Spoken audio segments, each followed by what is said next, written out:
What's up, vinyl community? Cliff the Vinyl Cheapskate here. I'm doing a response to Midlifecrisisrants. He was doing a contest. I know I'm too late for the contest. That's fine. I didn't have time to do a video this week. I couldn't squeeze it in. So I saw his video a little late too, like maybe like a week ago, and it took me a little bit to get this together. And then by the time I could get around to doing it, I didn't get a chance to do it. And yeah, so his contest is your musical journey, kind of. I think that, if I remember correctly. I haven't watched the video in a week either, so I'm sorry if I got it wrong. But decided I'm gonna jump in. It seemed like a fun one. Had an idea of some stuff that I could do. He wants me to show something that is a little out of my normal wheelhouse. At least for this channel, I'm gonna I'm gonna show something that's a little out of my wheelhouse. But first, before we get started on that, I'll show you what we're listening to, and this ties in pretty strongly with stuff that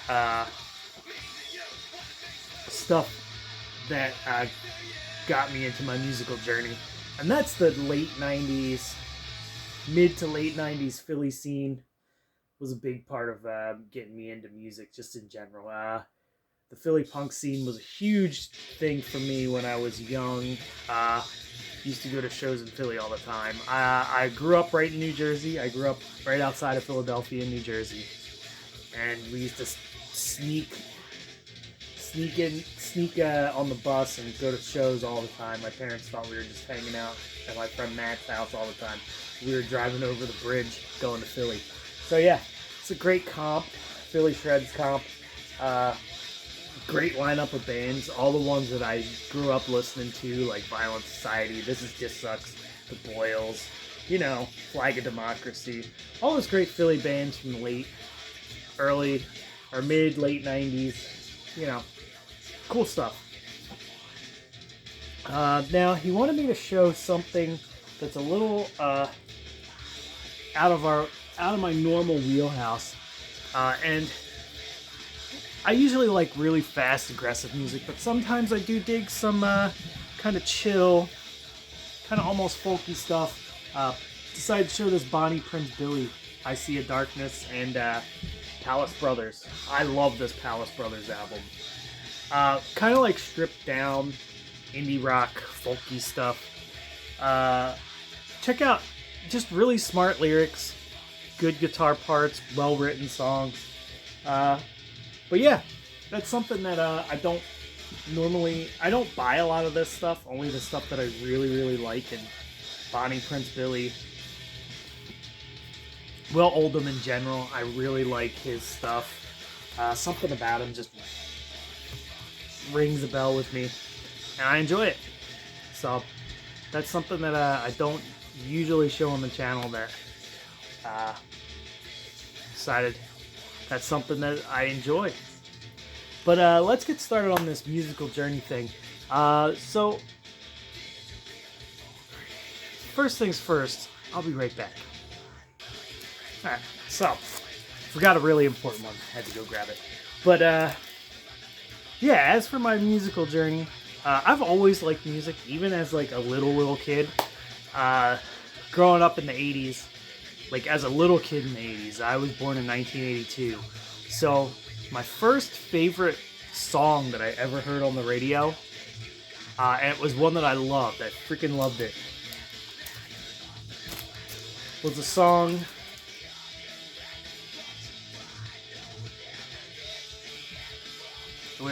There it is. Stay Up Late by the Talking Heads. That was by far my favorite song on the radio. I liked Van Halen's Jump too, but that's as far into Van Halen as I ever gotten. I was real little. I was like 4 or 5. But this Talking Heads Stay Up Late, that song really got me to love the Talking Heads, like lifelong love of the Talking Heads. But hearing that on the radio every time, I'd freak out. And my parents still let me know that I loved that song. Even to this day, I'm a 41-year-old man, and my parents still remember me rocking out to Talking Heads back in the day. But great band. Still love this band. But yeah, probably first band that I ever really recognized and really liked was Talking Heads. I also liked a bunch of Peter Gabriel stuff when I was real little, and I still love that stuff. But yeah, that's the first band I ever loved. The second band, I don't actually own the record or the CD or anything, was Appetite for Destruction by Guns N' Roses. That was one where I know every lyric to Guns N' Roses' Appetite of Destruction still to this day, because I listened to it so much as a kid. It's like stained inside of my brain now. But I don't own any copies of that. And I used to own a CD of it a really long time ago, but I never took care of CDs when I was young. Always just like treated them as like disposable, and I don't know why. They were just all over the place. I never took care of them. But yeah, that's the next one. That's probably the next stage up. I went from that, and then I liked a lot of the 80s stuff. I liked, a lot like Def Leppard. And I kind of enjoyed Poison and Motley Crue. I still like Motley Crue. Enjoyed Motley Crue, but got really into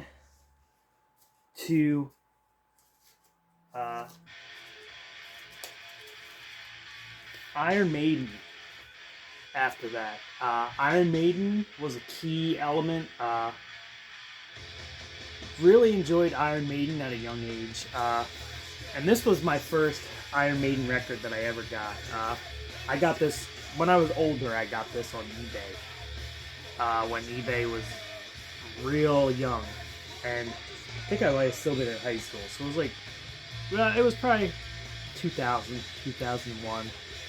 But yeah, picked up Peace of Mind, and this was a really important album to me. Still my favorite Iron Maiden album. But yeah, so like 80s metal, but I stuck more towards like the stuff I saw on MTV and stuff like that. I didn't really dig into 80s metal until I got a lot older. But yeah, next love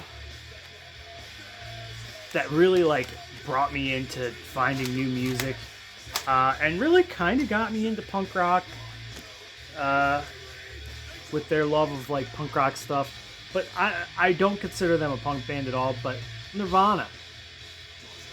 Nirvana was huge for me when I was like 12, 13 years old. I was obsessed with Nirvana. I liked other bands. But Nirvana still, like, when you listen to their music, there's a little bit more of, like, a punky, raw edge to it than most of the grunge stuff, like Pearl Jam and all that. I still like Nirvana a bit. I can't really listen to them anymore because I listened to them so much when I was young. But I still love Alice in Chains to this day. But yeah, Nirvana was big for me in the 90s. And they brought me into a lot of really cool bands.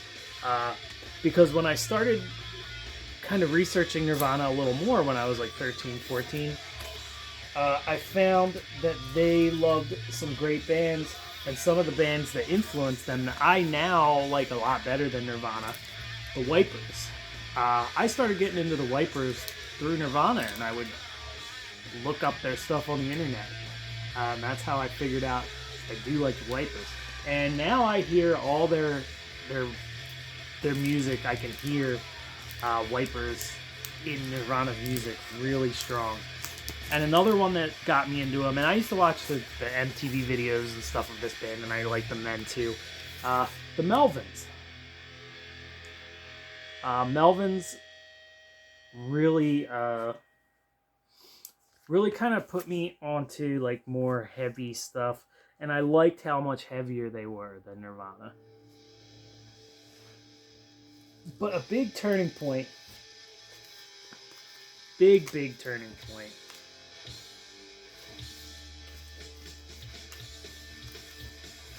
I'm missing another record too. That was super important, but I'm not gonna look for it. This band in my hometown, and I own the record by them. I just don't know exactly where it is, and it's gonna take me a minute to find it. A band called the Double Cross came up in my town, and I was young. I was like 13, 14, maybe 15. They were a year or two older than me, and they put out album a 7-inch. And I have that. They were called the Double Cross. They were from my hometown. There were kids from my hometown and some kids from Philly. And they started a band. And another kid that I went to high school with, which is where this story's leading.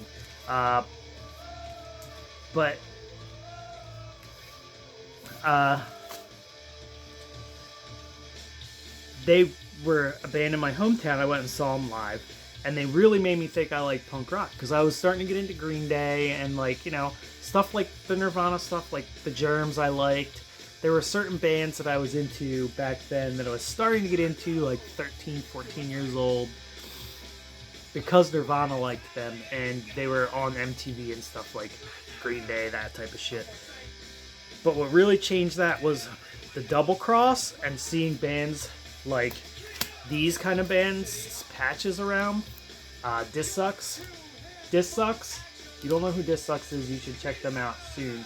It might just be total nostalgia for me, but these are also killer records. Local band from Philadelphia and New Jersey. Members of this band went on to do members of this band went on to be in a band called Kill the Man Who Questions, who I later became good friends with members of this band. And even later than that, they went on, the bass player for this band and This Sucks went on to play bass. Andrew Martini went on to play bass for Limp Bizkit. So, but these bands here were early on, were really influential to me getting into music.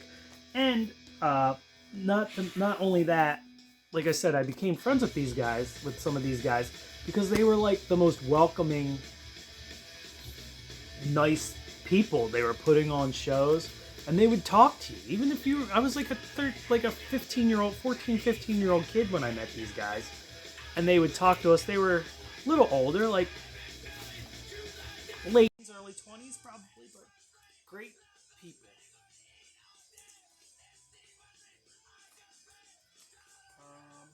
What else? But yeah, really good stuff. Now, the band Double Cross. I was friends with the guy from Double Cross, and then, I knew the guys from Double Cross because they lived in my hometown. But the drummer, when I went to high school, where do you go to high school? 14? When I was 14 and I went to high school,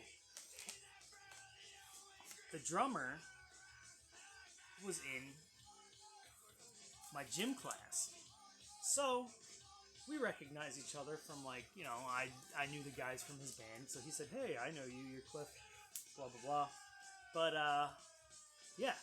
And we started to talk, and we became friends. He was my friend up until he passed away. And he was like a lifelong friend, and sad, but he really did have a problem with drinking and drugs. So, but that's ultimately what got him. But he gave me a tape. One side was Minor Threat. Other side, Misfits. And I believe they were these. Well, the Minor Threat was the discography CD that he just taped onto a tape, and this was the Misfits CD that he taped for me. So not this exact one, but this was the release he taped for me, and that was mind blowing. When I heard Minor Threat and the Misfits, everything else went out the window. It was done. I was totally done, ready to go punk rock. just completely changed my outlook on what music was, like what I wanted from music and everything. But that's really where my love of punk rock started. So after that, moved to Philly, and my friend introduced me to moved to Philly. I moved in with a lifelong friend of mine, guitar player from this band, Disestima. Also, drummer from my friend Kevin, the drummer who was from Double Cross, also drummer in this band, introduced me to him. Introduced me to a bunch of the people from the Philly punk scene. And Steve, the guitar player from that, is a lifelong friend of mine. I lived with him for 5 years. But he introduced me to some great stuff. Like one of my, still to this day, favorite bands, Immortal. This was something that played in my house constantly. And Venom, also constantly, also one of my favorite bands.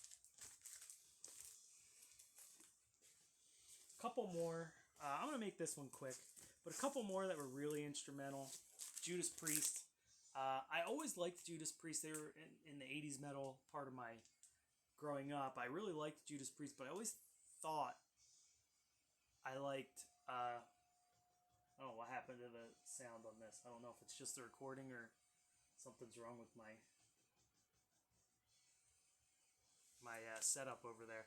But always liked Judas Priest, but nowadays I like Judas Priest a bit more than Iron Maiden, I think. The Pogues.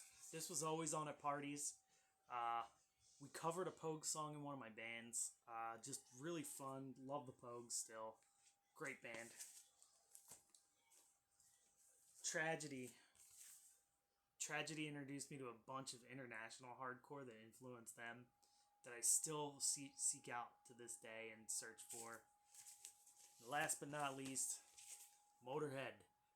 Learned about Motorhead through skateboarding videos, and this was the first Motorhead album, or this was the first Motorhead recording that I owned. I owned a cassette tape of it, and it lived in my car forever. But yeah, that's it. I think he wanted me to try and keep it under 20 minutes, and I'm coming in under 20 minutes. But yeah, I figured I'd jump on this. Maybe it's a thread. Maybe he got a bunch of contest entries. Maybe he didn't get any. I don't know. But I'm a little late for that. But anyway, thanks for watching, everybody. Hope everybody's has a good Memorial Day, or not Memorial Day, Labor Day weekend. Cheers.